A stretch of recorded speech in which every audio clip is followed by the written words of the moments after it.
It's a me, l'uomo sulla luna, and I'm here with another episode of Moonlight Kingdom Reviews. And on this one, we'll be reviewing the latest WWE PLE Clash in Paris. Oops, my mistake. I saw that last night. Clash in Italy.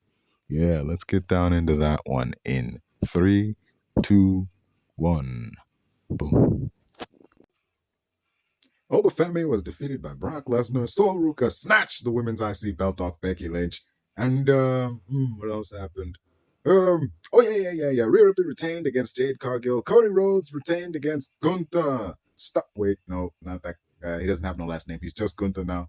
And not now, but he's just been Gunther for a while. Can't believe originally his name was going to be Gunther Stark. Do people at WWE NXT not own Google? Not have access to Google. Yeah, that's what I meant. Anyway. So, Clash in Italy. My thoughts so far. Well, I enjoyed the match between Brock and Oba, even though I felt it was too soon. I felt like this should have happened at SummerSlam. But then again, given that Brock won, I feel like this was setting up, he was going to win this, and that's what then set up the rubber match at SummerSlam. That's what I think is going on here. Good match, a little too heavy on the F5s, but otherwise, it's good. Just because you spam a move doesn't make it good. If anything, it lessens the move. Any more than 3, and it's just like, okay, nah. This is straining credibility now, okay?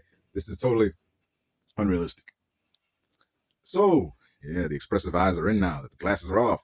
Anyway, Solruca and Becky Lynch had a match. I like that match, I'm just, the fact that the referee keeps being Jessica Carr, I was expecting that to be like, I'm like, why? I get it. The story is like, oh, Becky Lynch thinks there's a conspiracy and that Jessica Carr is out to get her or management's out to get her or something. But like, okay, what would really be an interesting twist to this long-running gag you seem to have with Becky Lynch and Jessica Carr? Have it be revealed at one of these matches at some point that Jessica Carr and Becky Lynch were in it together. That would be a nice twist. Like Brad Armstrong and that one time with Daniel Bryan. Like have it be a thing where it's like, I'm sorry, they got us. Like, what? What do you mean they got us? What is this you're talking about? You were working with the official? Like, oh no. Unfortunately, we can't, have the face win, but have it be like a dusty finish so that the heel gets the belt back.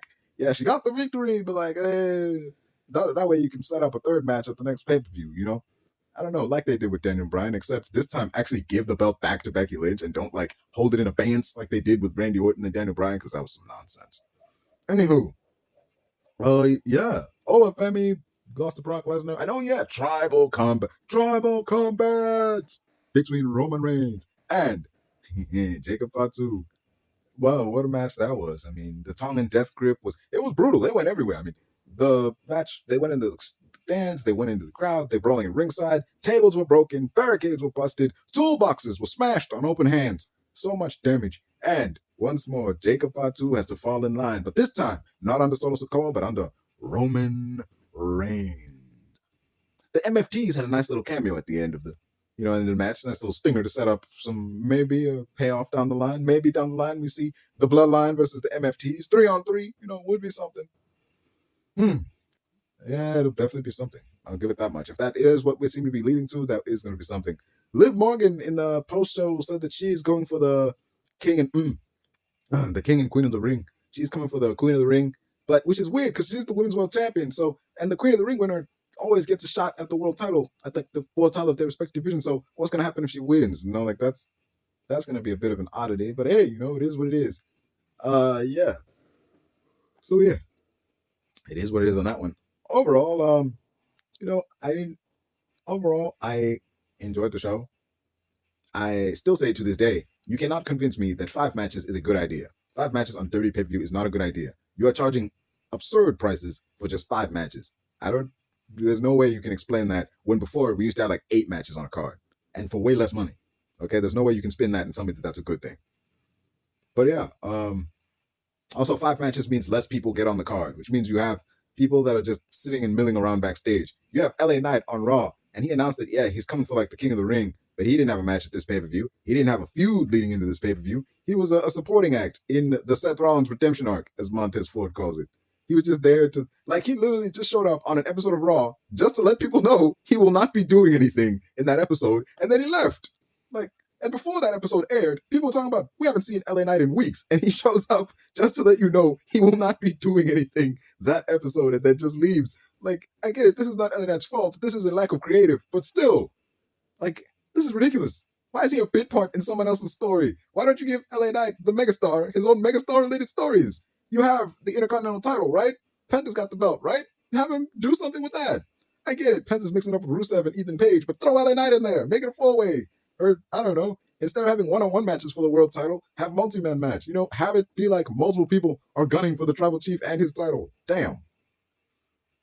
Just do more, man. It's ridiculous. We cannot tell you almost 3 straight years in a row that we want y'all to do something with LA Knight, and for 3 years in a row, y'all don't do stuff with LA Knight. Like, it's getting ridiculous. Like, same thing with, like, man, there's so many people this has happened to.